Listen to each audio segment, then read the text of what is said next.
selamat datang teman-teman. Kali ini gue nggak mau ngonten apa-apa, tapi gue mau menjelaskan sesuatu. Ini gue baru pulang dari Magelang, tempat apa sih namanya? Pabrik air mineral, dan benar-benar baru pulang. Terus baru nyampe sini, baru ngeliat juga luka-lukanya. Ini di kaki segala macam. Aduh, celana sobek. Kalau sobek emang sebenarnya udah sobek. Tapi jadi di situ semalam gue tuh live streaming dan berakhir dengan tidak ada kejelasan. Dan ada apa? Gue takut ramai dan takut banyak omongan yang tidak baik juga. Takut perbedaan persepsi gitu. Ya, perbedaan persepsi antara teman-teman yang menonton semalam sama apa yang terjadi sebenarnya. Jadi gue akan menceritakan secara detail kejadiannya. Jadi awal mula tuh sebenarnya gue masuk ke tempat situ, izin sih sama warganya, untung alhamdulillah izin. Ini gue mau ngucapin terima kasih juga buat Bapak Erik, Bapak Fuad sama Bapak Ambon yang sudah mewanti-wanti dan memantau video streaming aku selama sampai dalam. Maaf banget kalau saya sudah merepotkan sampai akhirnya harus dijemput. Dan ternyata perjalanan itu udah penuh dengan halusinasi. Banyak banget omongan di kuping. Kayak kalau kalian pernah dengar beberapa kali aku ngomong, aku harus pulang gitu. Itu sebenarnya ada yang ngomong di kuping aku tuh, udah pulang aja. Dan itu banyak, bukan cuma satu dua, tapi berkali-kali. Tapi cuma satu nada, satu suara, yang itu doang yang aku jawab. Dia ngomongnya pelan gitu, dengan nada yang pelan, bahasa Jawa gitu. Jadi sebenarnya banyak yang nyuruh pulang deh. Iya, yang bilang nyuruh pulang, tapi cuma beberapa yang Bang Riki jawab ya. Nah, Bang David itu juga memantau gue di depan dan yang mengantarkan gue juga ke lokasi tersebut. Nah, jadi Bang David sama abangnya, sama satu lagi siapa teman lu, Bang?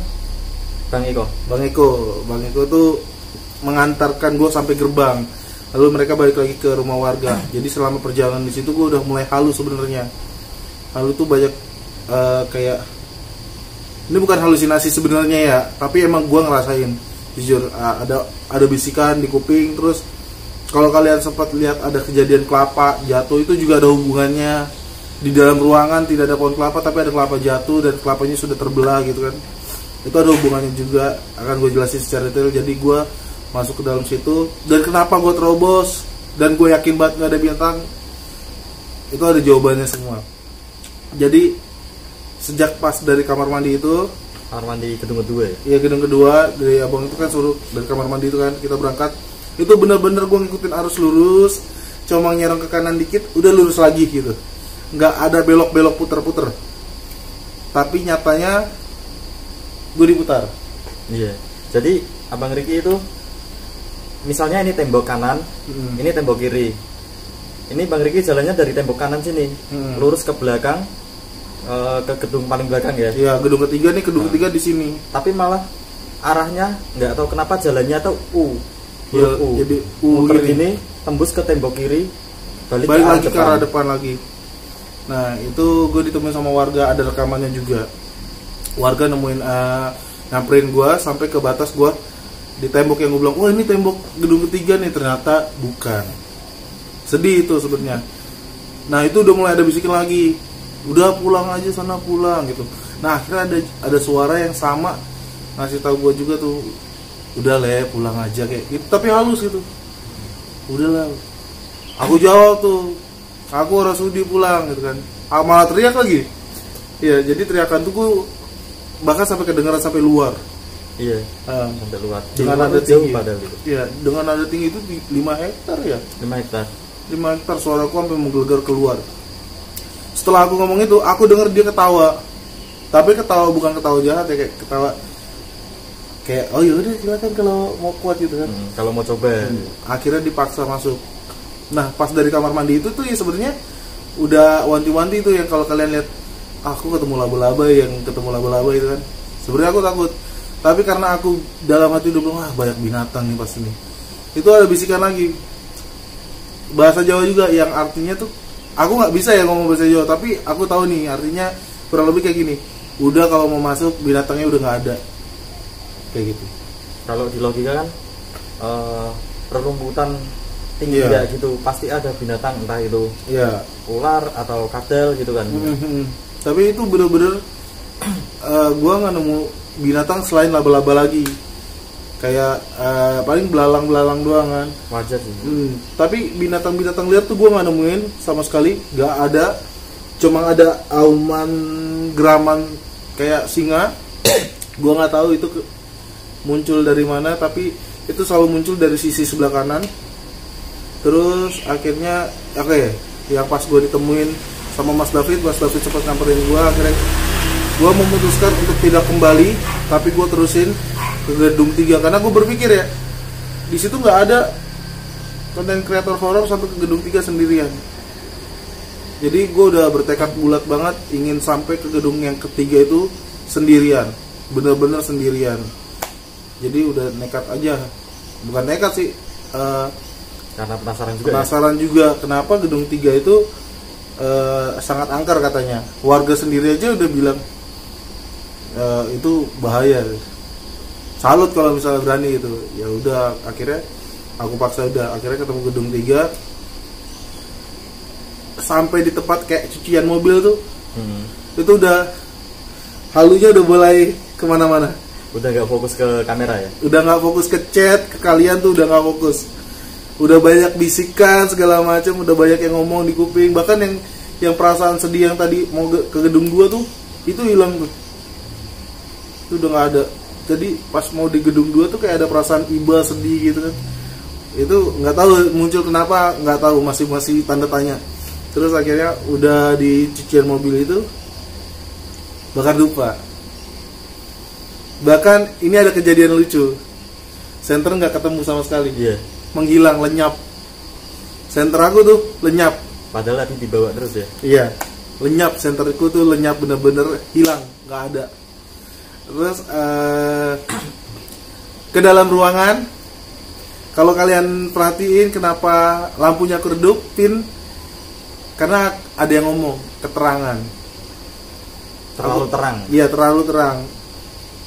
Bukan chat ya, bukan chat loh. Ini ada yang ngomong, bener-bener ngomong dan aku dengar gitu. Ya wes, aku matiin. Di situ aku udah mulai halu. Ada yang minta masuk, terus aku jawab monggo. Terus ada yang ngomong saya makan ya. Iya, saya makan ya gitu. Saya makan ya, tapi bahasa Jawa semuanya. Aku bilang monggo, silakan. Terus nggak tahu kenapa ada jawaban dari aku nih yang tentang kayak tadi apa? Matur nuwun. Matur nuwun. Itu matur nuwun. Aku nggak tahu artinya. Masih dipegang dupanya. Dupanya masih dipegang ya. Kondisinya belum ditaruh di tengah kan. Aku jawab matur nuwun. Itu aku udah nggak tahu kenapa aku ngomong kayak gitu. Kalau diperhatiin setiap di video itu kan itu ada suara jangkrik. Setelah suara jangkrik hilang, ada yang bisik-bisik. Dijawab Bang Riki matur nuwun. Dan itu nggak cuma sekali ya, berkali-kali. Tapi setiap ini mau ngomong matur nuwun, suara jangkrik itu berhenti. Suasana jadi sunyi, entah kenapa. Terus itu udah beda. Kata mereka menemukan aku dalam kondisi nggak sadar. Tapi ini di nalar aku tuh aku lagi sadar, lagi ngobrol sama seseorang. Orangnya cakep dah, pokoknya cakep, gagah, rambutnya panjang tapi pakai udeng, terus ke belakangin dan ngomong bahasa Jawa. Ketika dia nanya, aku tadi sempat tanya, jenengan tuh apa artinya? Jenenge. Ya, jenenge itu artinya apa? Artinya jenenge itu kalau di bahasa Jawa itu artinya namanya siapa gitu. Jadi orang yang nanya, yang ngobrol sama aku tuh pertama kali dia nanya jenenge siapa, karena aku nggak tahu artinya apa, aku jawab aku nggak ngerti gitu kan. Terus dia nanya kamu iso bahasa apa gitu. Terus aku bilang aku bisa bahasa Sunda tapi sedikit, aku bisa bahasa Jawa tapi sedikit gitu kan. Terus baru ada yang ngomong bahasa Sunda ke aku yang artinya tuh aku nggak paham nih ya, pokoknya inti dia ngomong aku nggak pantas ada di situ. Dan ternyata kerekam suaranya. Iya. Dan itu kayaknya keluar dari mulut aku ya. Keluar dari mulutnya Bang Riki. Kerekam, jelas banget itu. Kerekam dari mulut aku dan keluar dari mulut aku. Panjang itu ngomongnya intinya itu semuanya dengarkan atau gimana itu. Kalau saya bilang pulang aja. Kamu nggak pantas di sini, bilang gitu. Pas ucapan itu keluar, sebenarnya gue lagi melihat seseorang yang gue ajak ngobrol nih, yang orang yang kelihatannya cakep. Nah, suara itu muncul tanpa ada sosoknya. Jadi pas suara itu muncul, sosok yang gue ajak ngobrol tuh kayak ngeliatin suara dari arah suara tersebut kayak marah gitu. Akhirnya nggak ada omongan lagi tuh yang jelek itu. Akhirnya dia cuma ngomong, dia bilang ke gue kayak gini, apa? Anak ini rak mudeng apa gitu. Iya, itu lain, bukan dia juga. Bukan dia. Anak ini nggak ngerti apa-apa, maksudnya dia bilang anak ini nggak tahu apa-apa. Polos lah ya. Polos, nggak tahu apa-apa. Dan tapi yang sosoknya yang dilihat Bang Riki itu nggak tahu datangnya dari mana. Nggak tahu. Tahu-tahu ada aja. Dan itu. Tapi nggak takut ya. Nggak takut. Kan kalian lihatnya gelap ya, gue enggak loh. Gue ngeliatnya itu ada orang terang terus nggak gelap segala macam. Ya udah kayak ngobrol sama orang gitu, nggak ada aneh-aneh. Tapi banyak suara, ada yang bilang ya tadi tuh kayak saya makan ya, saya masuk ya, gitu-gitu. Banyak banget. Terus ada yang bilang nitip. Ini gue sampein ke warganya kok langsung pas selesai gue ini. Ada batu belah, dia bilang. Di situ tuh ada batu belah, taruh di sendang. Sendang. Itu jadi di belakang pabrik itu kan ada sendang itu. Oh, bayangin, gue nggak tahu sendang tapi belakang ada sendang. Ada sendang itu udah lama tapi digembok. Nah itu penghuninya sana nyampein ke Bang Riki, katanya suruh nyampein ke warga situ. Katanya ada batu belah. Tolong kembalikan ke sendang. Taruh di sendang lagi. Soalnya ada yang punya. Nah, dan kata terakhir sampaikan. Iya. Yang ngomong itu bukan orang yang di hadapan gue, tapi yang di hadapan gue cuma ngedengerin omongan yang disampaikan ke gue. Terus yang dia selesai omongin itu suruh taruh di sendang gitu lagi kan, karena ada yang punya. Yang ngomong sama gue cuma ngomong gini, sampein gitu. Terus udah ngomong, abis itu dia cuma bilang, kalau kamu masuk ke sini kan doa. Intinya gitu, kamu kan masuk ke sini doa. Aku juga mau minta doa gitu. Kayak gitu, tapi bahasa Jawa. Dia bilangnya, kamu masuk sini tadi kan doa. Nanti pamit kamu juga doa. Iya kayak gitu.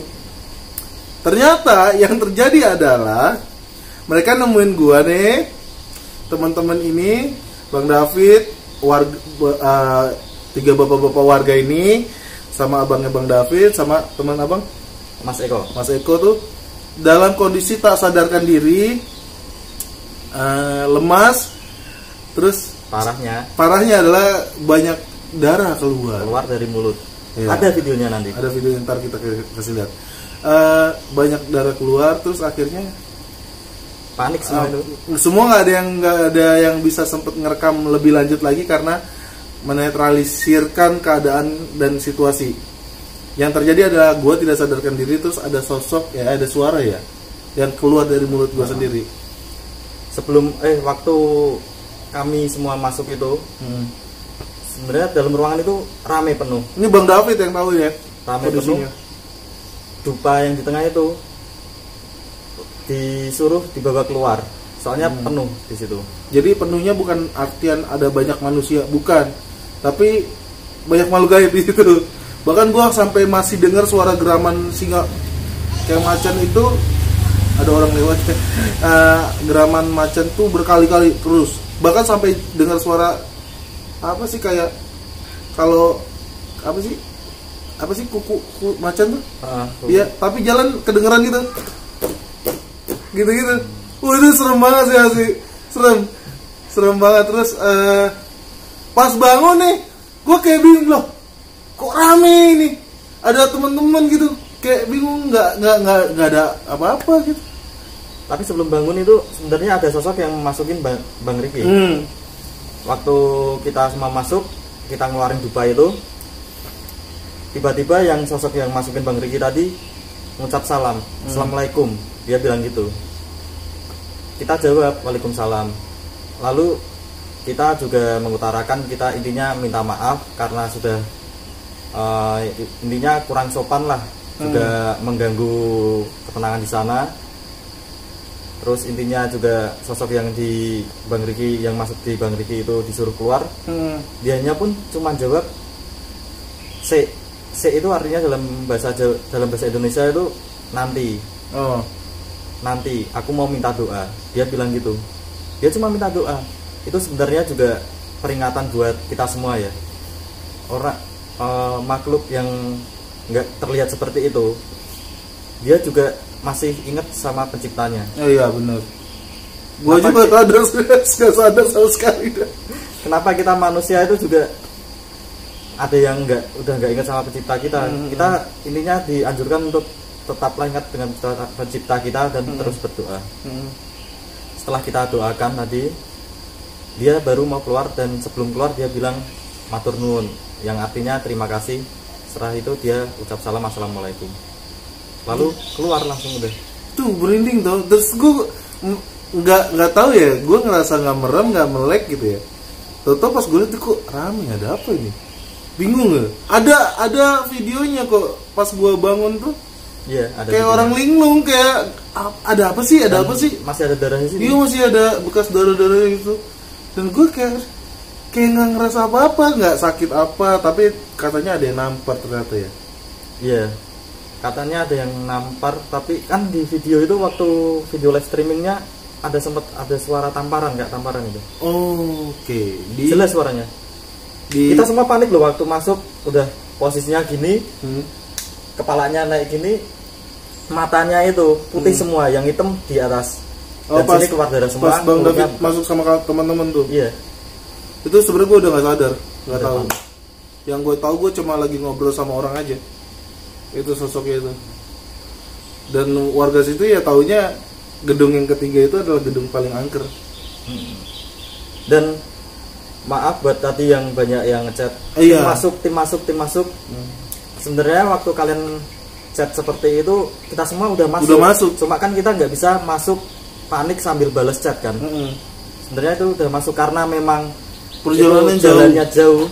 Itu masuk dari depan sampai ke paling belakang itu sekitar 800-an meter ya. Iya. Sekitar 800-an meter. Jadi memang agak lama. Gede banget itu. Dan lu lihat aja, gua aja maksudnya jalan aja yang segitu lamanya, durasinya segitu lamanya. Apalagi mereka nih teman-teman yang ibarat kata buru-buru, jadi kayak mencoba kejar-kejaran sama waktu gitu, kata takut gua aja kenapa-napa. Soalnya katanya tadi itu telat dikit aja udah bablas Bang Riki. Iya. Udah nggak tahu lagi nasibnya. Dan ada cerita tentang si bapaknya ini nyari gue pakai tasbih. Oke ya. Iya, nyari tasbih. Pakai tasbih. Kan dia dipin ke depan gini. Soalnya udah penuh semua itu. Iya. Nggak bisa lewat. Ibaratnya kalau misalnya itu orang yang kelihatan udah nggak bisa lewat, udah penuh semua itu. Itu udah penuh tuh. Jadi, gue sih nggak menyarankan kalian untuk mencoba, tapi kalau kalian menganggap ini bohong atau gimana, silahkan coba sendiri. Lu coba sendiri deh. Gue membalikkan asumsi ini kepada kalian. Tapi harus sendirian. Iya, harus sendirian. Jangan ya. Ternyata kan gue keluar, gue kira gue akan diomeli ya, karena gue sempat sompral karena ketika ada beberapa bisikan di kuping gue yang bilang, udah kamu tuh pasti nggak kuat, jangan, udah pulang aja. Memancing emosi. Iya, kayak memancing emosi tuh di kuping gue. Itu terlontar lah kata-kata kayak orang sudi aku pulang gitu, kayak. Dan juga emosi-emosi yang lain. Emosi-emosi yang lain tuh kayak nada tinggi gitu kan. Sebenarnya nggak boleh tuh, karena tanah Jawa tuh katanya tanah orang santun tapi mematikan. Itu dan ya ternyata kebukti lah, dan gue sih jadi pelajaran aja di situ ya, ada loh yang kayak begini, walaupun sebenarnya tidak bisa membunuh ya makhluk halus ya, tapi ada konsekuensi setiap perilaku dan perbuatan tuh ada konsekuensinya, salah satunya itu. Dan sebenarnya kalau kata warga sana gue beruntung, dan ternyata kata Mas David juga gue beruntung ya, dilindungi gitu, dilindungi yang jaga, yang punya. Karena gue sebutin ciri-cirinya, yang gue temuin itu siapa, yang gue lihat siapa, dan mereka berasumsi itu sesepuhnya di sana. Jadi sesepuhnya itu ibaratnya salut sama Bang Riki, dia berani lah. Nah, salut sama nyalinya, dia berani sampai sana. Dan sebenarnya banyak yang mau masuk, cuma yang masuk itu sesepuhnya, jadi dilindungi. Masuknya itu masuk untuk melindungi katanya ya. Kalau masuknya yang lain nggak tahu nanti jadinya gimana. Jadi intinya kalau tadi kalian dengar gue bilang gue ditampar terus baru keluar darah, sebenarnya gue nggak ngerasain apa-apa. Intinya fisik gue oke-oke aja, dan itu mungkin karena apa ya, bisa keluar dari itu mungkin karena sesuatu yang di luar nalar logika, karena banyak sesuatu yang tidak bisa dijelaskan dengan logika ya. Iya, banyak rahasia lah di bumi ini kan. Salah satunya itu, gue sumpah nggak ngerasain organ tubuh gue sakit, nggak ngerasain pipi gue sakit, tapi gue ngeliat videonya mengerikan sendiri. Nanti videonya akan gue tayangin setelah klarifikasi ini. Kalian akan nonton videonya dari gue kesasar ditemuin sama tim Bang David dan kawan-kawan. Terus gue putuskan untuk kembali lagi ke gedung 3, tetap ngotot pengen ke gedung 3 sampai di situ. Bahkan sampai ada video tim mau masuk ya. Tim mau masuk sampai nemuin gua, dan videonya emang nggak full, setengah-setengah karena kondisinya mereka panik. Satu yang megang kamera tadi lagi ngerekam, terus tiba-tiba nggak ngerekam lagi karena disuruh lepas sepatu, sama dia bengong ternyata ya. Iya, dia juga mau dimasukin sebenarnya. Ketempelan juga, terus bengong. Yang ngerekam dan namatin gua tuh Bang Eko ya? Bang Eko. Jadi emang situasinya, kondisinya udah parah. Jadi cuplikannya cuma beberapa detik doang. Itu membuktikan kondisi gua saat itu. Kenapa banyak, terus gua tonton ulang kan live chatnya nanyain gua pura-pura atau segala macam. Gua akan kasih lihat buktinya ini terjadi secara begitu aja, dan gua nggak tahu kenapa itu bisa terjadi ya. Nanti gua hitam putihin karena ada unsur itu. Jadi mohon maaf, jadi kalian akan melihat dengan warna yang hitam putih aja. Selebihnya sih gue mau minta maaf sama teman-teman yang sudah direpotkan, warga sana, khususnya Bapak Erik, Bapak Fuad, Fuad bener sih? Bapak Ambon, terus Bang David, abangnya Bang David, sama Bang Eko. Makasih banget karena tadi gue niatnya mau ngevlog. Bayangin kalau gue ngevlog, tapi dia tak bolehin dia ngevlog. Gak ada yang bolehin gue ngevlog karena warga sendiri juga khawatir kalau gue ngevlog, karena emang kondisinya di situ berbahaya. Soalnya masuknya sendirian, jadi kalau ngevlog ada apa-apa di dalam kan kita nggak tahu. Kalau live streaming kan kita bisa mantau dari luar. Akhirnya gue memutuskan untuk live streaming. Diizinin konten tapi dengan syarat live streaming gitu, biar dipantau.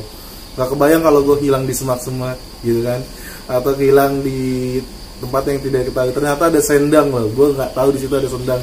Dan gue disuruh titipin ke warga kaget tuh pas gue ngomong ada batu belah, terus suruh taruh sendang, karena gue nggak tahu sebenarnya ada sendang di situ. Banyak saksinya di sana. Iya, kalau nggak belah bisa datang langsung ke sana ya. Banyak saksinya di sana. Kalau mau coba juga boleh. Ya silakan, tapi dengan syarat lu sendirian untuk ngebuktiin seperti apa yang gue lakuin ya. Lu sendirian lakuin apa yang gue pakai, apa yang gue lakukan, lu tunjukin, lu jalan ke sana. Apalagi malam Jumat Kliwon juga. Gue malam Jumat Kliwon juga. Malam Selasa Kliwon juga boleh. Ini sumpah ya, gue sompralnya karena nggak tahu. Demi Allah, gue nggak tahu sompral. Kalau itu kata-kata sompral ya, kayak gue bilang orang sudi aku pulang itu. Aku sebenarnya nggak tahu kalau itu artinya kasar ya. Aku pikirnya aku nggak mau pulang gitu. Dan pas aku ngobrol di mobil sama Mas David tanya, kamu tahu gak sih orang sudi itu apa? Ya nggak mau kan? Bukan, itu kasar itu. Kalau di Jawa kasar banget. Menantang ini ibaratnya. Walah. Jadi kayak langsung oh iya mungkin karena ketidaktahuan aku tentang bahasa dan kultur, karena kan di Indonesia itu banyak kultur kan. Jadi aku minta maaf atas apa yang kuucapkan dan kulontarkan di sana, dan semoga tidak rame, tidak booming, tidak menimbulkan persepsi apapun terhadap yang terjadi. Kalian ya menanyakan kondisi gue baik-baik aja, alhamdulillah. Gue bahkan pas sadar gue kayak kenapa sih, ada apa sih, kayak gitu, nggak menimbulkan efek gue ada sakit nggak. Beneran nggak. Dia tadi sadar cuma langsung bingung. Iya bingung lihat kanan kiri tiba-tiba ketawa dia. Iya, ini ada apa sih gitu, ini ada apa sih, ketawa tapi masih ada darahnya di mulutnya. Tapi semua orang yang gue lihat panik gitu, ini ada apa sih gitu kan.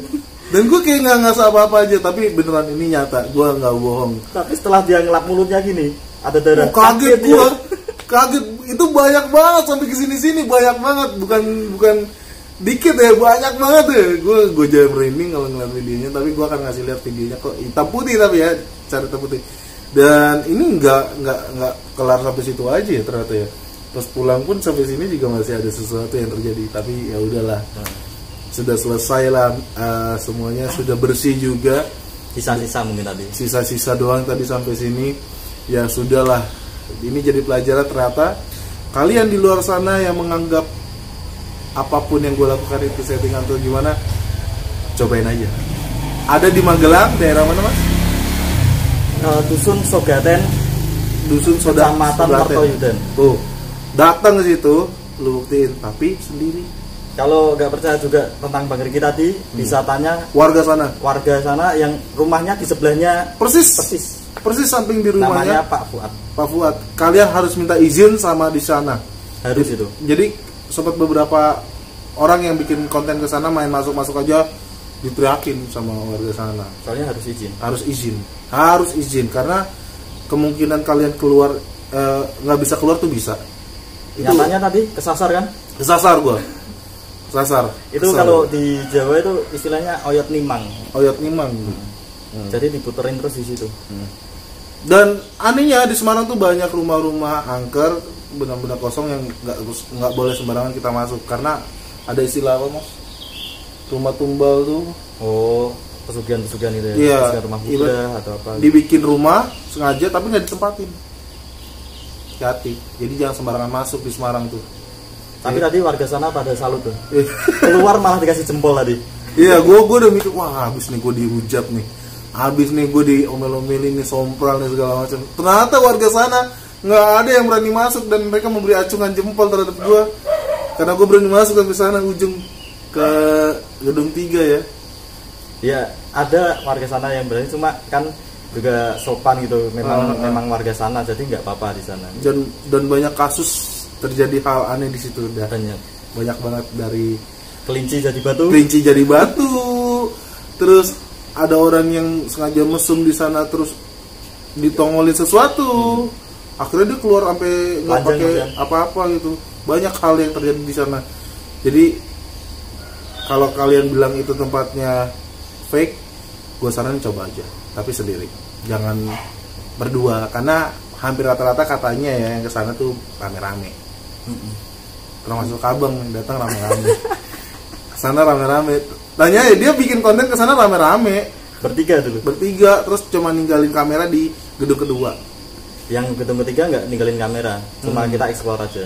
Iya, explore terus ninggalin kamera juga ya di gedung kedua ya. Gedung kedua. Nah itu, terus viral videonya, ya kan, sampai diliput sama TV kan. Sama Borobudur News viral karena dia orang pertama yang kesana. Terus akhirnya jokal aja sampai gedung 1 doang, gedung 2 enggak. Intinya serem lah. Dan kalau nanya kondisi gua aman-aman aja. Thank you buat semua yang udah DM, banyak banget, email atau segala macam. Thank you. WhatsApp, thank you. Gua aman-aman banget. Thank you banget buat Bang David sama warga-warga di sana. Maaf merepotkan, dan mungkin ini adalah video live gua yang terakhir di Semarang. Terakhir di Semarang karena masih ada stok video gue di Semarang. Jadi selesai gue mau liburan di Semarang dengan tenang. Tapi masih penasaran kan ya? Masih penasaran ketika dikasih tahu ada sendang di sana katanya, dan katanya gue boleh diizinin lagi kalau ke sana main ke sendangnya. Sudah boleh langsung ke Sendang? Langsung boleh ke Sendang, tapi dengan ada syarat tertentu ntar ya. Gue kasih tahu syarat tertentunya kalau misalnya ada kesempatan main ke Semarang lagi. Nah nanti gue akan main ke tempat itu karena gue penasaran sama sendangnya katanya gede dan airnya hangat, jadi gue akan main ke sana. Udah diizinkan ya? Diizinkan. Alhamdulillah diizinkan. Jadi tunggu video gua next kalau misalnya ada kesempatan dan ada umur main ke Semarang lagi. Jadi buat teman-teman, terima kasih semuanya. Gua tidak meminta subscribe atau like atau share karena video ini cuma berceritakan tentang apa yang terjadi dan gue mau mengklarifikasikan apa yang terjadi secara detail. Itu aja. Nah, yang penting, yang utama subscribe channelnya Bang David sama Bang Vario. Bang Vario. Bang Vario tuh ngoceh-ngoceh mulu. Di sana pas gue hilang kabar dan kondisi, dia ngoceh-ngoceh terus. Thank you Bang Vario. Subscribe di channelnya Secret Brother. Kalian harus nonton. Wajib. Karena mereka yang mengantarkan gue selama di Semarang. Sumpah, ini tempat-tempatnya gokil-gokil. Gue sampai ngeliat sepeda jalan sendiri.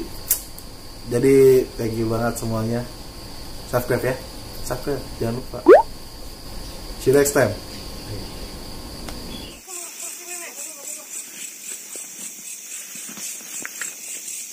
Lurus agak ke kiri.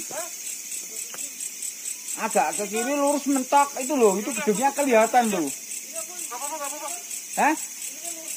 Oh ini lurus terus mentok. Nah itu kan gedung semua itu. Dari kelihatan itu sampai ujungnya nah. Ini aku ikutin jalan ini kan? Ini kan lurus ini kan?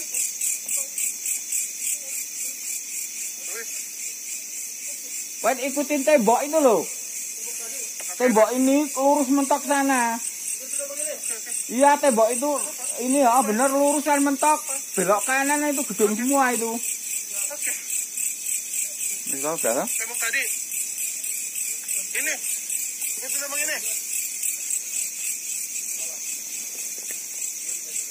Udah. Nah, tahu. Yuk.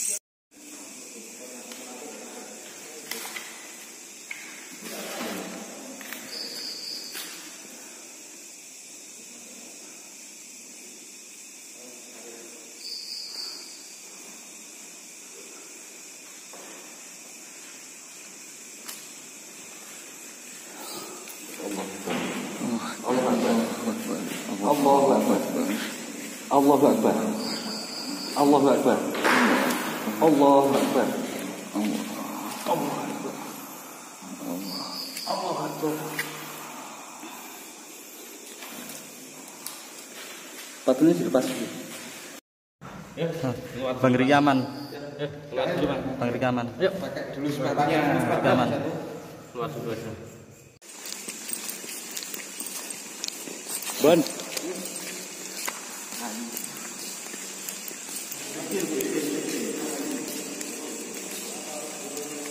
Assalamualaikum.